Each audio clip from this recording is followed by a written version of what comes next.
Okay, so sekarang kita akan kira what is average velocity at point A to point C. So point A to point C. Jadi kita akan ambil formula S final minus S initial. Final position is 15 times 5.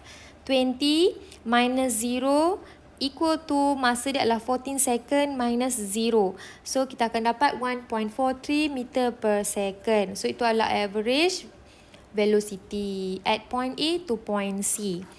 Next example, if let's say they give you an equation. So how to solve? It's same as before.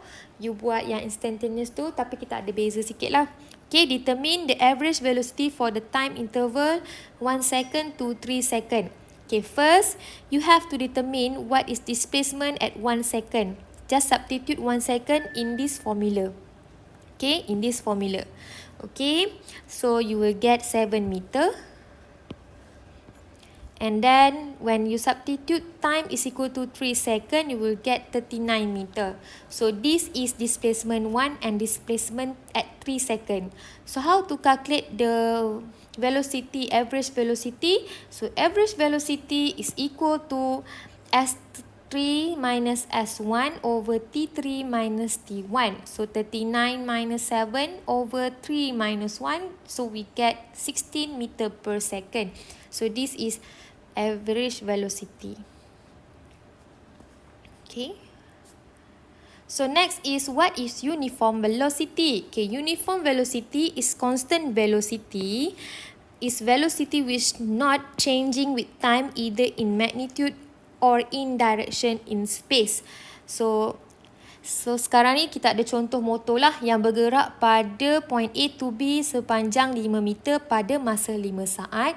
And then dia bergerak daripada point B kepada point C sepanjang 5 meter dan selama 5 saat juga. So apa yang boleh kita katakan kat sini? Okay. Apa yang kita boleh cakap dekat sini? So dia bergerak pada jarak yang sama dan pada masa yang sama. So means that daripada A kepada C masing diambil adalah 10 second. And then jaraknya adalah 10 meter. Untuk jarak A hingga ke B, masa yang diambil adalah 5 second dan jaraknya adalah 5 meter. So kalau kita kira velocity pada masa A to B, dia adalah 1 meter per second. Pada velocity B to C, dia juga adalah 1 meter per second. Means that pattern dia semakin meningkat pada masa yang sama dan pada jarak yang sama. Peningkatan 5 second dalam peningkatan 5 meter dalam masa 5 second.